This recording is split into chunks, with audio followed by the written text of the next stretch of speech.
Boa tarde a todos e a todas aqui presentes. Quero saudar aqui primeiro, além de vocês, meus colegas de mesa, meu amigo e ex-companheiro de trabalho, Nilton Menezes, secretário de Fomento e Incentivo à Cultura do Ministério da Cultura, Marta Porto, Eduardo Saron, Léo Brandt, que nos convidou, e a quem eu agradeço também, querido Fábio Sesnick. Léo, em primeiro lugar, eu quero fazer um breve registro sobre a importância, e vou de novo, ele saiu da que eu esqueci dele. Esquecer artista. Faz mal. Primeiro quero fazer um breve registro sobre a importância de se promover debates pautados, primeiro pelo desejo concreto e efetivo de debater questões a fundo e, em segundo lugar, pela capacidade de disposição de convidar visões eventualmente antagônicas, distintas, mas não necessariamente excludentes, para juntos produzirem alguma espécie de síntese. Parabéns pelo convite. Acho que é uma pena que alguns agentes do setor insistam em se furtar esse diálogo e se coloquem necessariamente da porta para fora sempre. É importante que esses agentes também tenham disposição, interesse e façam parte desse debate. Marta, eu queria primeiro dizer que a tua fala foi extremamente estimulante. Breve, mas muito estimulante. Eu acho que você teve, nesses pouco mais de 10 minutos, capacidade de refletir com radicalidade, no melhor sentido. Radicalidade no sentido etimológico e a raiz das coisas. Eu acho que você foi, como poucas vezes eu vi, ao longo de todos esses anos em que eu acompanho debates de financiamento e fomento à cultura no Brasil, alguém tocar em questões, em fundamentos tão importantes como alguns aí em que você tocou.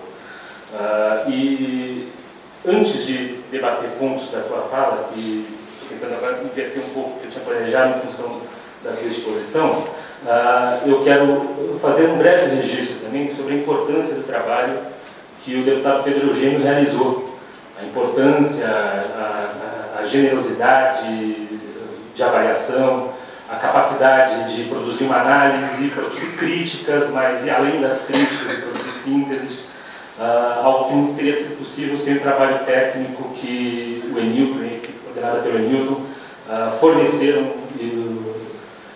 ao lado, em paralelo ali com o deputado, fazendo com que executivo e legislativo se integrassem de maneira muito eficiente. Isso é muito bom. E ontem, no debate da Cinemateca, eu disse que isso é um exemplo para nós também. A forma como o deputado se posicionou diante do projeto de lei apresentado pela deputada Alice Portugal deveria ser um modelo de relacionamento entre nós, pessoas que trabalham na política cultural, que atuam nos debates relativos ao tema, na gestão pública, na gestão privada. Eu ficaria muito contente, a gente está no ano eleitoral, preciso fazer uma ressalva também, eu fui convidado agora a voltar para a Secretaria de Estado da Cultura. Começo segunda-feira, portanto, tudo que eu disser aqui é opinião pessoal minha, não é opinião institucional. Isso me dá um pouco mais de liberdade. Mas eu acho que isso o que o deputado fez, a postura do deputado, dá um exemplo para todos nós. Espero que nesse ano, que é um ano eleitoral, que nós, inclusive as alas ditas culturais dos partidos políticos brasileiros, tenham capacidade de perceber que a política cultural é algo mais complexo do que o horizonte, infelizmente, pouco complexo do horizonte programático dos principais partidos brasileiros.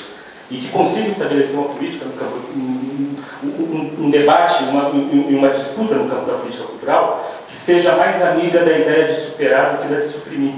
Eu acho que a descontinuidade penso que a descontinuidade é uma das marcas mais flagrantes, um dos principais flagelos da vida política brasileira, e infelizmente ela repetidas vezes se manifesta.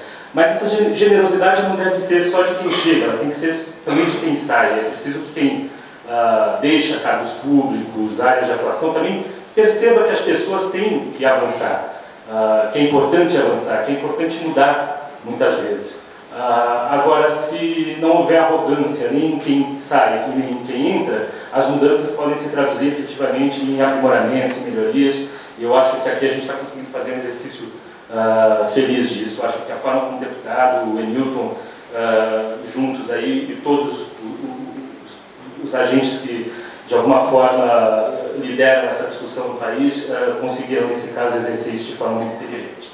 Agora, voltando, modificando um pouco o que eu planejei, eu ia apontar alguns casos específicos, vou fazer isso também de forma breve, mas eu acho que a abertura da fala da Marta ela é muito estimulante, por várias razões. A primeira, e confesso que também tive acesso, acho que é uma versão preliminar do projeto de lei, não conheço o relatório, a exposição de motivos que o deputado está produzindo. Ali talvez algumas questões também tenham uma reflexão mais alentada, mas um dos pontos que me preocupou, eu vou falar dos pontos que me preocupou, reconhecendo já antes de entrar neles que é evidente que houve avanços muito consistentes, muito consideráveis em relação ao PL apresentado pela deputada Alice Portugal, para benefício de todos nós, e que, no entanto, algumas questões eu acho que ainda restam, não puderam ser respondidas naquele momento, não havia condição política para que fossem respondidas naquele momento, e talvez não tenha havido ainda amadurecimento dessas discussões para que pudéssemos respondê-las agora, e a Marta tocou em algumas delas. Primeira, eu diria que é a própria questão do orçamento público. Essa discussão sobre o que é público e o que é privado, além de eivada de uma série de dogmas e preconceitos, quando a gente fala de dinheiro, isso essencialmente não existe. Né? Dinheiro é capital circulante. Eu tenho um amigo meu que é economista, que talvez esteja aqui, que sempre fala isso. Não existe originalmente dinheiro público e dinheiro privado. Né? Ele se torna público ou privado a partir das diretrizes com que ele é investido, efetivamente. Não existe nenhum dinheiro que nasça público ou que nasça privado, isso é uma ilusão.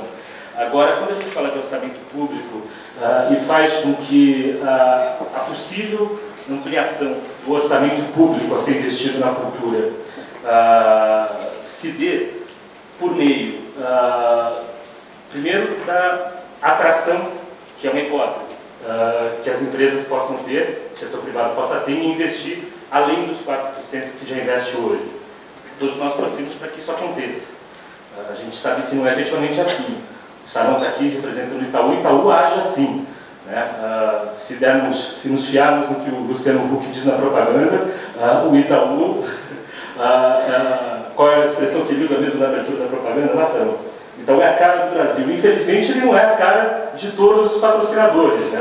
Muitos patrocinadores não têm a sensibilidade que o Itaú conseguiu produzir, essa curva de aprendizado e de excelência ao longo de tantos anos de atuação, 25 completou agora, do Itaú Cultural, e a gente sabe que essa não é a regra. Infelizmente é uma exceção. Existem outras poucas exceções no país. Me pergunto se esses 2% a mais, possivelmente, ainda tem toda uma questão política por detrás disso que precisa ser pensada, se eles vão ser atraentes para o setor privado investir. E se eles forem atraentes, não é muito sólido nos fiarmos numa eventualidade que depende, inclusive, do desempenho econômico das empresas e do lucro, como a Marta apontou. Claro que o governo pode tomar iniciativas, inclusive, para buscar ampliar a própria base de empresas, mas assim, eu tenho certeza que são pouquíssimas em relação às que potencialmente poderiam utilizar. E aí tem outras discussões, até empresas que são tributadas em lucro presumido poderiam, em tese, usar. Ontem o deputado Pedro Eugênio fez uma bela exposição sobre o sentido do lucro presumido e do lucro real, que na verdade isso é uma forma de simplificar e amplificar também a arrecadação federal, que não é uma questão imutável, monolítica.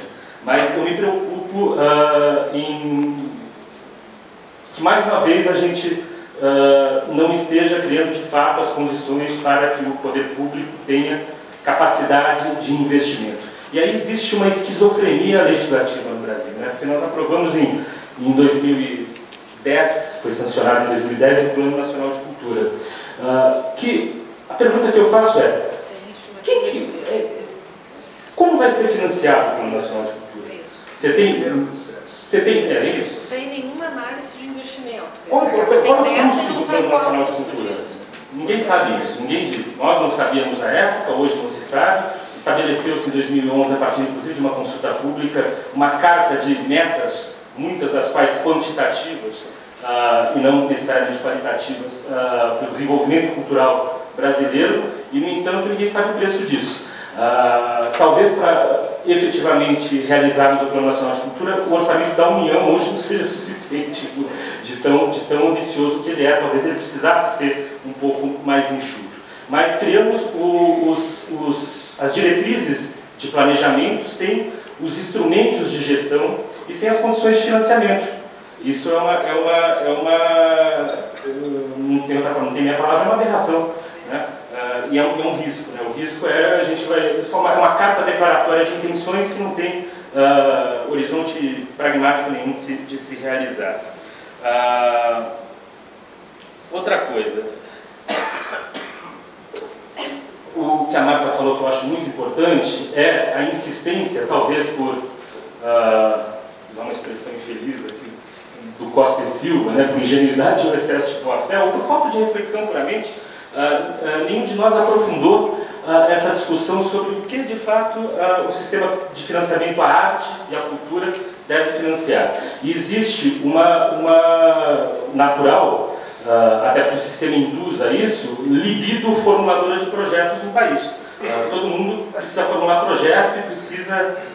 que é isso que a Marta falou, o custo que artificialmente tem subido da atividade cultural no país é um reflexo, sim, do custo, do quanto é oneroso formular, apresentar, a incerteza tem custo, se vai ser financiado ou não, o sistema de análise tem custo, os riscos de uma prestação de contas têm seus custos, o risco de cair numa inadimplência tem seus custos, e tudo isso acaba também de forma desregrada, artificialmente, fazendo com que a produção cultural no Brasil tenha um preço absurdo.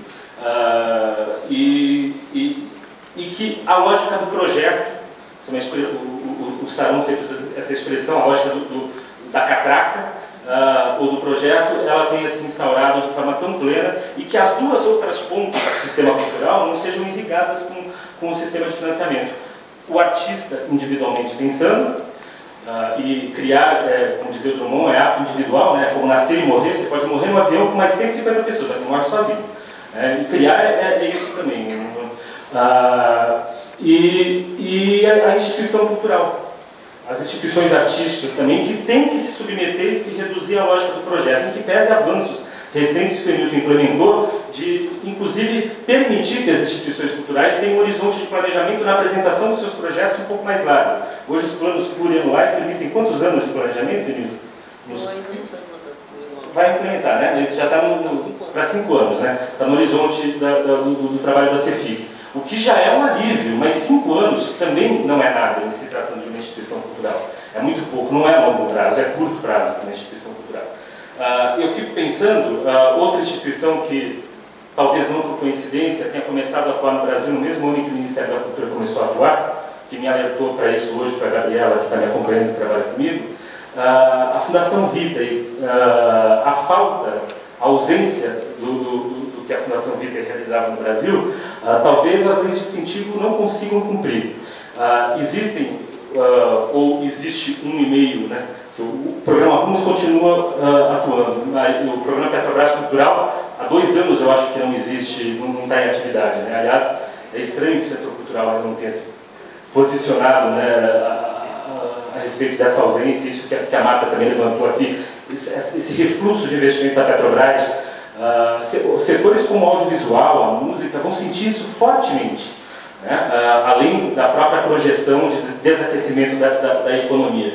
Mas será que a Lei Rouanet, em seus dispositivos atuais ou no projeto de lei, tem a capacidade de atender a um tipo de necessidade que a Fundação Vitae atendia, que o programa Rumos atende, e que o PPC atendia em alguma medida, ou não? Eu, infelizmente, acredito que ainda não.